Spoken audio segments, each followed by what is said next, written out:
Wapenzi watazamaji wa hichi kituo cha Tanzania News Today, popote mlipo, ninawasalimu hamjambo. Asante sana kwa support ambayo mnazidi kumegea hichi kituo. Samia Suluhu Hassan yupo mashakani kutokana na yale ambayo yanazidi kusukumwa mitandaoni kwamba iwapo atafanikiwa kumaliza hii miaka mitano, rais mwenye ataingia madarakani amkamate na kumurusha kwa jela. Ni kwa nini wananchi wanasema kwamba Samia aweze kurushwa kwa jela?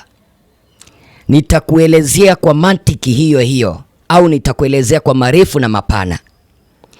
Sasa hoja hii ya kupendekeza kwamba iwapo Samia atafanikiwa kumaliza hii miaka mitano, yule rais ambaye ataingia, iwapo atakuwa na ridhaa ya wananchi, aweze kumkamata Samia na kumrusha kwa jela.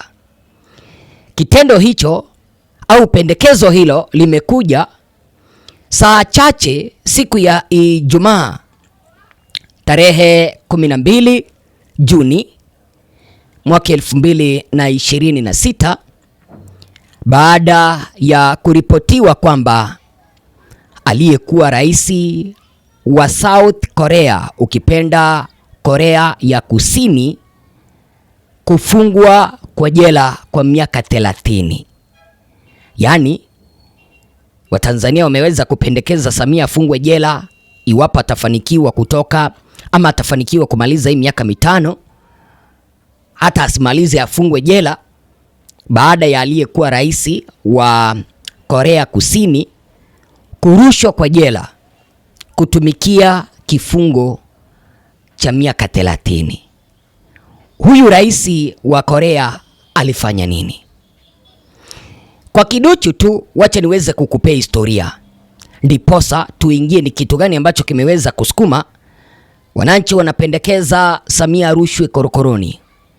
Sasa mahakama ya Korea Kusini siku ya leo Ijumaa tarehe 12 Juni mwaka 2026 iliweza kumhukumu aliyekuwa rais Yoon Suk Yeol kifungo cha miaka 30 jela kwa kutuma ndege zisizo na rubani, ukipenda kwa lugha ya kimombo drones, nchi jirani ya Korea Kaskazini.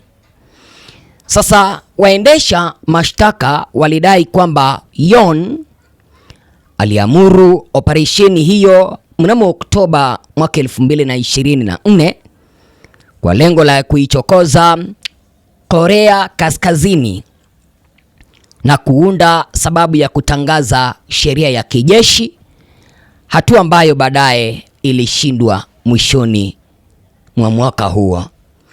Sasa wakati Yoon alipotangaza sheria hiyo ya kijeshi tarehe 3 Disemba mwaka huo huo, alidai kuwa alikuwa akilinda nchi hiyo ya Korea Kusini dhidi ya vikosi vya kupinga taifa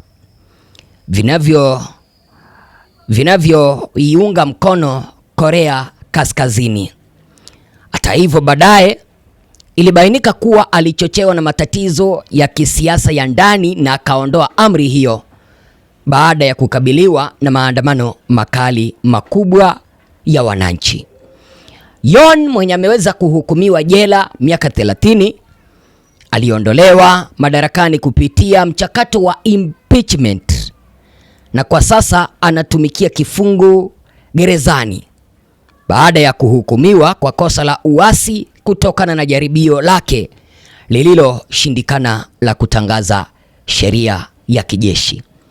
Sasa naomba uweze kuelewa hapa, alihukumiwa maisha yake yote kwa jela kwa kutangaza sheria ya kijeshi. Tena kosa lingine akapatikana nalo na kifungo kimeweza kutolewa cha miaka 30 kwa kutumia madaraka yake vibaya kama rais, kutuma droni, ndege zisizo na rubani katika nchi jirani ziende kupigana, na akatangaza sheria ya kijeshi.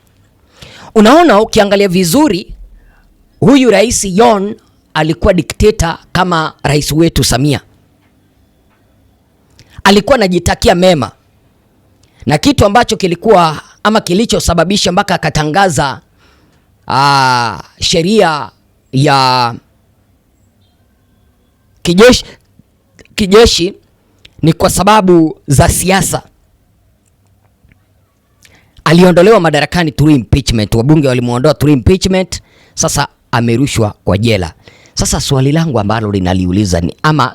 ambalo nauliza ni hili: jinsi ambavyo huyo Samia mwaka uliopita serikali yake iliweza kuwaangamiza wananchi wengi, na jinsi ambavyo Samia majuzi tu aliweza kutangaza kwamba waliouawa kipindi cha kile ambacho kiliweza kuitwa kura, uchaguzi mkuu mwaka uliopita, waliuawa kwa sababu walikuwa wamedhaminiwa, wamelipwa ili kuandamana. Kwa hivyo Samia akasema kwamba wale ambao waliuawa walipaswa kuuawa kwa sababu walikuwa wamelipwa. Je, kwenye hili bunge la sasa hivi kuna mbunge mwenye anaweza akaleta mswada kumuondoa madarakani Samia kwa sababu ya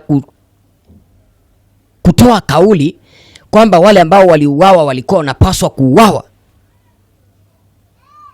Sidhani kama hii serikali ya CCM inaweza kumuondoa madarakani rais wao. Lakini unajua, iwapo tutakuwa na uchaguzi wa haki na huru, sioni CCM ikirudi madarakani, kwa sababu CCM wameongoza kwa kipindi kirefu kama viongozi wa taifa, na viongozi wake wameharibu taifa letu. Iwe Samia, iwe Kikwete, iwe Magufuli, iwe Benjamin, wote wameharibu taifa letu.